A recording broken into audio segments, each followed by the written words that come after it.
Welcome back to House of Hoon. Today's job is to fit a new Panhard rod into the rear of my patrol. Now this video would probably be a bit boring if I was to just go and buy an off-the-shelf aftermarket Panhard bar.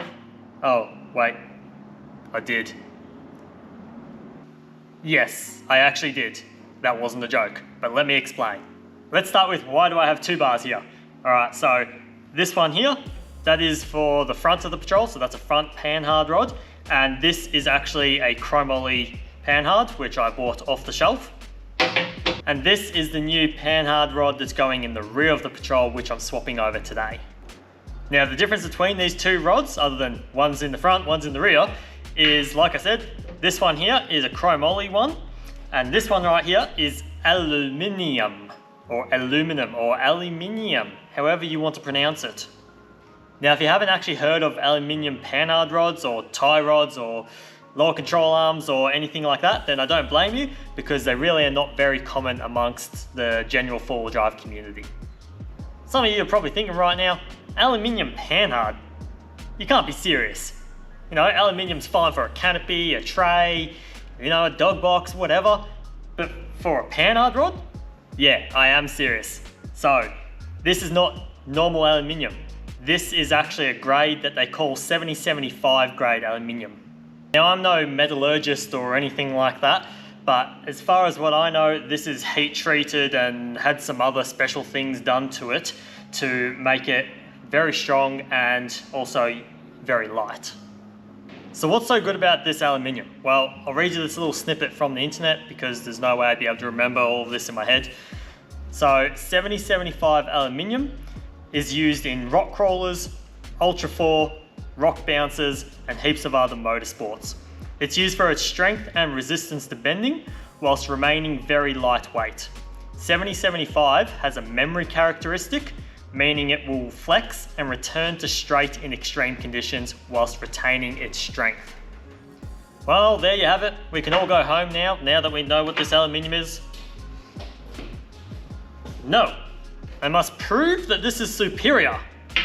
Now, obviously, the main reason why I like this is because it's lightweight. So, for this Chromoly front Panhard, that weighs 6 kilos. This rear aluminium one weighs 4 kilos. So that's 2 kilos lighter. But it's not just 2 kilos. If you look at the lengths, the rear Panhard is actually longer. So, you got more material, yet it's still lighter. If you measure the diameter of each of them, the aluminium one is 1.5 inches in diameter, or 38 millimeters, whereas the Chromoly one is 30 mil in diameter. So once again, you've got way more material, yet it's still way lighter. Now the reason why I haven't got an aluminium front Panhard is because the front Panhard on a patrol actually has a bend in it. So that's for clearance issues on the front. Now, I haven't actually been able to find anyone that can bend this 7075 aluminium. And even if I could, it would probably be hellishly expensive. Now, a way around not actually having to bend the rod is to use an offset heim joint, and that basically moves the bush from here to up here or down here, whichever way you want it. They work absolutely fantastic. However, the Popo are generally not a big fan of heim joints on road cars. So for that reason, I'm just going to whack in the Chromoly front Panhard, and I'm going to go all exotic and use the aluminium for the rear one. These aluminium rods are actually pretty simple, so I've just opted to use a genuine rubber Nissan bush on the end for longevity, and it's just got a tapped thread which goes down about maybe 100 mil, something like that. So that's tapped through, and then you've just got a jam nut, or what they call a jam nut. So that locks into place, and that stops the rod from actually rotating once you get the adjustment correct. I'll now jump into getting that factory Panhard off and getting this new one whacked in.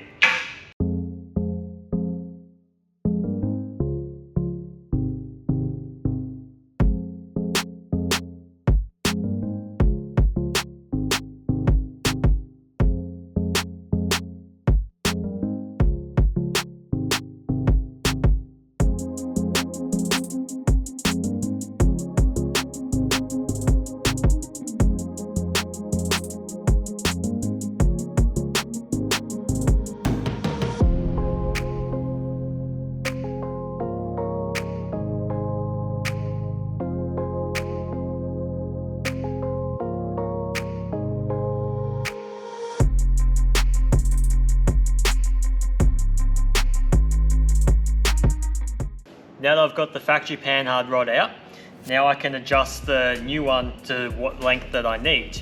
I need to push my diff over one way, roughly 10 millimeters or so, but instead of changing the length by 10 millimeters, I actually need to change it by more than that.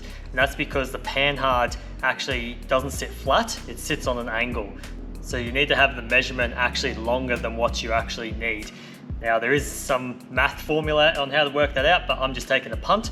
So I want roughly 10 millimeters of sideways movement, and I've adjusted this around the 14 millimeters. Let's go jump into whacking it in now.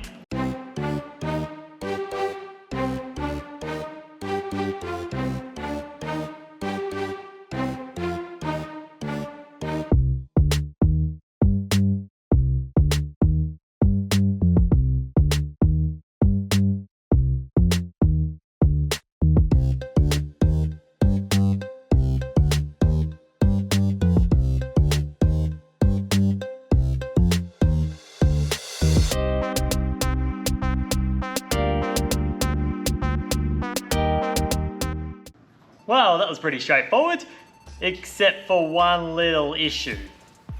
With the factory Panhard being 27mm diameter, there was obviously no issues with clearance. However, with the new Panhard, because it was 38mm diameter, I had a little bit of clearance issues. There's a bracket that's welded onto the rear diff, which has another bracket bolted to it, which is there for the rear brake bias adjustment, and that was going to get in the way of the new Panhard rod. So I simply got my old trusty friend the BFG and gave her a big old whack. That then sorted the clearance issues and happy days.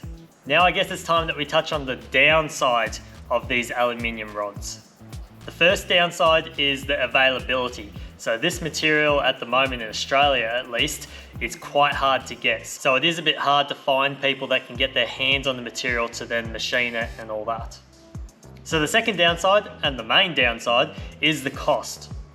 Now prices can vary a fair bit, just like any chromoly rod, but as a general rule of thumb, the aluminium rods are roughly twice the price or a little bit more than a chromoly bar. Part of the cost in these aluminium rods is actually the labour. Because they aren't very popular, they aren't made in their thousands on fancy CNC machines to pump them all out. Which means that there's a lot of man hours in actually putting these rods in the lathe, machining them, tapping the internal threads or external threads, however they decide to make them. So you're not just paying for the material itself, you're actually paying for the man hours to make it. I won't bother showing you how to fit the front Panhard because it's pretty self-explanatory, you just basically do what you did on the rear. With all that aluminium and chromoly talk being said and done, I'm going to call it there. So if you enjoyed this video, please give it a thumbs up. If you'd like to check out more content on the Patrol and everything else that I'm working on, consider subscribing, and I'll catch you in the next one.